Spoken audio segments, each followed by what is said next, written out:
ত্রিভুজটার মান রাখবো। তাহলে আমরা বের করবো কি, প্রথম কথা এখানে আমাদের কিছু দিয়ে দিয়েছে, যেটা হলো এখানে 60 ডিগ্রি বলেছে, আর এটা হলো 110 ডিগ্রি। তো আমরা অনুরূপ কোণ অনুযায়ী আমরা কি জানি যে AF যদি আমাদের হয় 110 ডিগ্রি, তাহলে অটোমেটিক আমাদের CHE হবে 110 ডিগ্রি। তাহলে এখানে আমরা লিখতেই পারি যে 110 ডিগ্রি, এটা যেহেতু একটা সরল রেখা রয়েছে, একটা সরল রেখা থাকায় তাহলে এটা কি হচ্ছে, এইটা আমাদের এটা বলা যায় EHG, এটা কত হচ্ছে 180 মাইনাস 110 ইকুয়ালস হচ্ছে 70 ডিগ্রি। 70 প্লাস 60, একটা ত্রিভুজের টোটাল মান হচ্ছে 180 ডিগ্রি। 180 ডিগ্রি যদি হয় তাহলে আমরা অলরেডি 70 প্লাস 60 পেয়ে গেছি। 70 প্লাস 60 হয় 130। 70 প্লাস 60 ইকুয়ালস 130।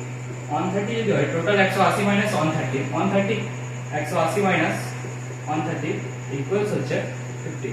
তাহলে আমরা পেয়ে যাচ্ছি এটা মুখোমুখি হিসাবে যে এটা 50 হচ্ছে, কিন্তু এটা আমাদেরকে প্রুফ করে দেখাতে হবে। তাহলে এটা কি করব আমরা, AB লম্ব আমরা CD পেয়ে যাচ্ছি, এবং আমাদের ছেদক কি রয়েছে EF। এখানে টোটাল ছেদক রয়েছে, তো আমরা CHE অনুরূপ কোণ হচ্ছে AFH, যেটা আমরা তোমাদেরকে বললাম এখন। EHG হচ্ছে 180 ডিগ্রি মাইনাস CHE, যেটা আমরা পেয়েছিলাম কত, তাহলে এটা হচ্ছে 70 ডিগ্রি, যেটা তোমাদের মুখোমুখি একটা হিসাব করে দেখালাম। GEH হচ্ছে 180 degree minus EHG plus EGH। তো টোটালটা যদি যোগ করি, আমরা টোটাল এখন পর্যন্ত পেয়েছি কত, 2 ডিগ্রি আমরা পেয়েছি, দুটো, কিন্তু আমাদের বের করতে হবে আরো একটা। তাহলে আমরা কত হচ্ছে এটা 180 মাইনাস 70 প্লাস 60 ইকুয়ালস হচ্ছে 130 ডিগ্রি। তাহলে টোটাল হচ্ছে বাকি রয়েছে আমাদের 50 ডিগ্রি। তাহলে আমরা পেয়ে গেলাম এখানে টোটাল তিনটে মান জিজ্ঞেস করেছিল, তাহলে তিনটে মান পেয়েছি, একটা 70 ডিগ্রি, একটা 60 আর একটা হচ্ছে 50 ডিগ্রি।